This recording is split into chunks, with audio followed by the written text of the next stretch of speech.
Hello दोस्तों, श्याम सांवरिया channel में आपका स्वागत है। धर्म से जुड़ी जानकारी पाने के लिए चैनल को सब्सक्राइब और वीडियो को लाइक करना ना भूलें।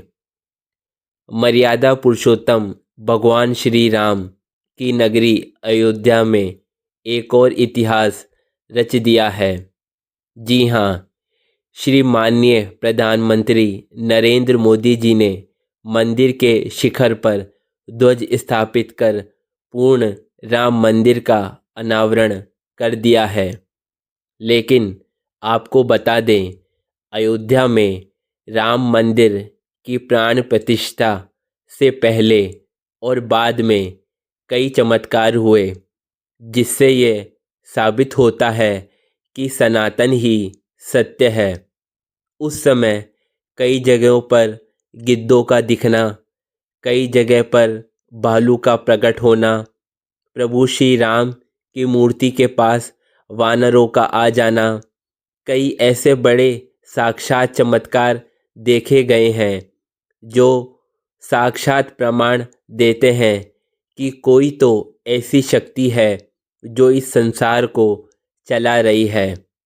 जी हाँ, लेकिन दोस्तों, दिल्ली के रहने वाले पति पत्नी के साथ कुछ ऐसा हुआ कि जिसे जानकर आपके भी रोंगटे खड़े हो जाएंगे और आपको इस बात का एहसास होगा कि यह प्रभु श्री राम का चमत्कार ही है।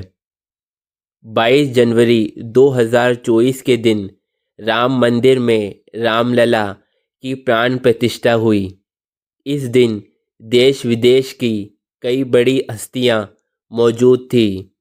जब सभी ने रामलला की प्यारी मुस्कान देखी तो सभी की आंखें भर आई।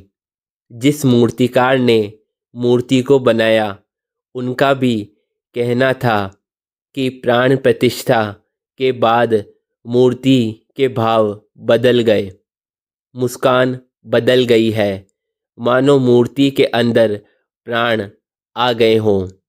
इसलिए हिंदू धर्म में प्राण प्रतिष्ठा का महत्व होता है। उमेश और सीमा राम मंदिर जाना चाहते थे क्योंकि उनके पिता भी बहुत बड़े राम भक्त थे।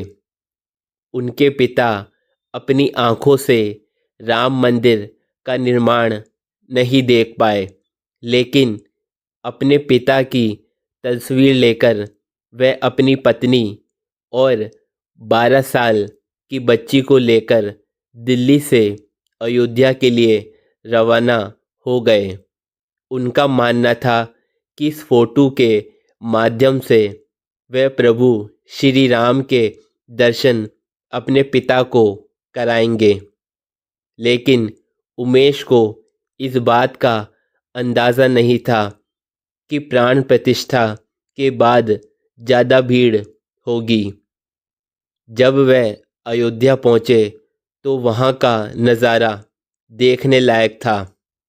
उनको ऐसा लगा मानो वो देवनगरी आ गए हों। वह सीधे राम मंदिर के लिए निकल गए और अपनी पत्नी व बच्ची के साथ लाइन में लग गए। तकरीबन 4-5 घंटे में उनका नंबर आ गया और रामलला के दर्शन प्राप्त हुए और उनके पिता की फ़ोटो को भी दिखाया। बहुत ज़्यादा भीड़ होने के कारण चारों तरफ लोग ही लोग थे और जब बात आई बाहर जाने की, इस बीच मेरी पत्नी सीमा का हाथ मेरी 12 साल की बच्ची से छूट गया। चारों तरफ देखने पर सिर्फ भीड़ थी। प्रभु से प्रार्थना करने लग गए कि हम आपकी शरण में हैं। थक हार कर हनुमानगढ़ी मंदिर में पहुँचे और वहाँ पहुंचकर हनुमान जी से प्रार्थना की। हनुमान जी हमारे संकटों को जरूर दूर करेंगे। तभी अचानक हनुमानगढ़ क्षेत्र में ही एक बंदर दिखाई दिया जिसके हाथ में एक रुमाल था। और जब उस रुमाल को देखा तो बेटी हर्षिता का वो रुमाल था। उसके बाद उन्होंने उस बंदर का पीछा करना शुरू किया और वह फिर से अयोध्या राम मंदिर के दरवाजे पर आ गए।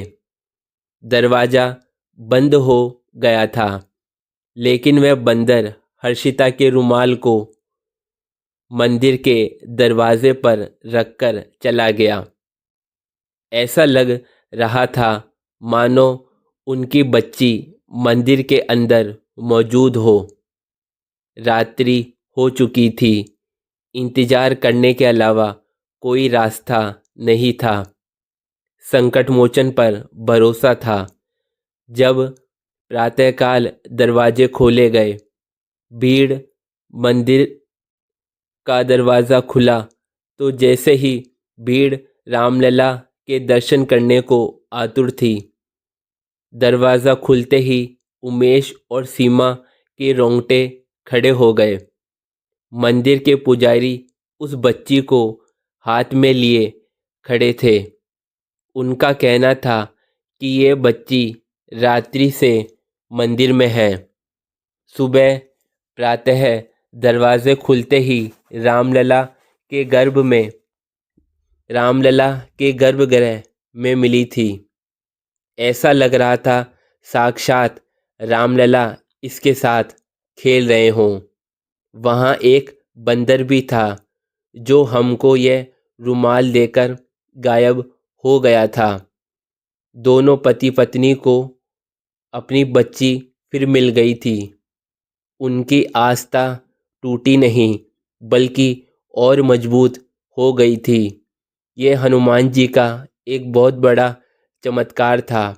यह श्री राम जी का एक अद्भुत चमत्कार था। आपका क्या मानना है?